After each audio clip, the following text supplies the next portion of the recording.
L'ambition française, les fonds européens structurels et d'investissement au service de la stratégie Europe 2020.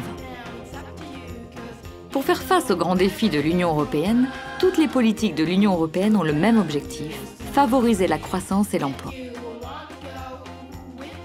C'est la stratégie Europe 2020. Adoptée en 2010, cette stratégie européenne vise une croissance intelligente, durable et inclusive et fixe des objectifs européens. Ces objectifs sont définis pour les 28 États membres pour 7 ans.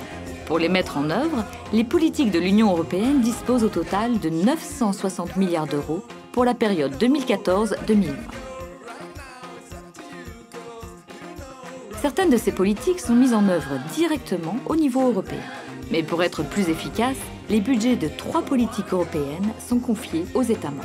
La politique de cohésion économique, sociale et territoriale, la politique de développement rural, la politique de la pêche et des affaires maritimes. Pour la première fois, l'Europe demande de la synergie entre les 3 politiques. Les États membres ont l'obligation d'associer tous les acteurs.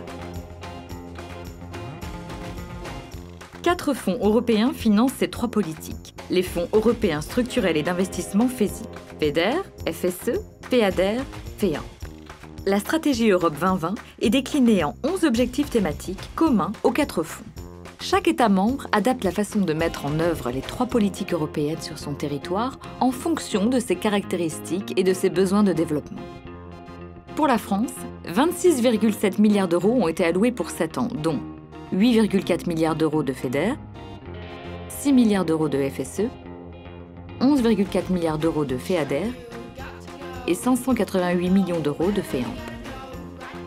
Il faut ajouter à ce budget 1,1 milliard d'euros pour la coopération territoriale européenne et 310 millions d'euros au titre de l'Initiative pour l'emploi des jeunes, IEJ.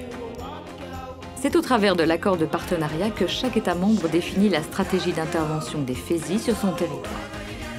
En France, l'accord de partenariat est issu d'une concertation d'1 an avec les 350 organismes et le grand public. Il a été adopté par la Commission européenne le 8 août 2014. La stratégie d'intervention des FESI en France repose sur 3 piliers.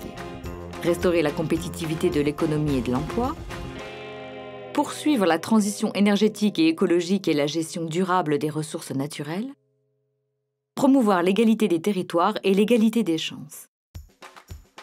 Des programmes découlent ensuite de ces piliers sur les territoires. La France compte 83 programmes.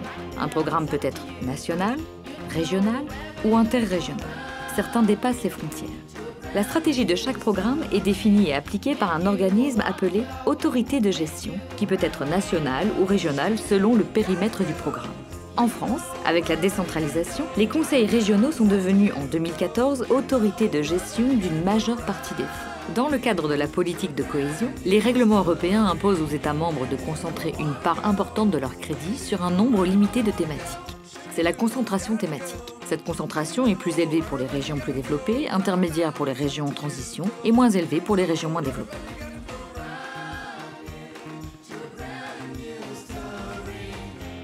Pour le FEDER, la RDI, les TIC, la compétitivité des PME et la transition énergétique pourraient ainsi représenter près de 70% des crédits. L'action du FSE sera notamment concentrée sur l'emploi, l'inclusion sociale et la lutte contre la pauvreté, l'éducation et la formation tout au long de la vie. Le FEADER se concentrera notamment sur l'installation des jeunes agriculteurs, les paiements en faveur des zones soumises à des contraintes naturelles ou à contraintes spécifiques, les mesures agro-environnementales et climatiques, le soutien à l'agriculture biologique et les paiements au titre de Natura 2000 et de la directive cadre sur l'eau, la conduite pastorale des troupeaux soumis au risque de prédation. Le FEAMP contribuera notamment au renforcement de la compétitivité des PME du secteur de la pêche et de l'aquaculture et à la préservation et à la protection de l'environnement en encourageant l'utilisation rationnelle des ressources. C'est dans ce cadre que les fonds européens structurels et d'investissement en France contribueront aux objectifs de la stratégie Europe 2020.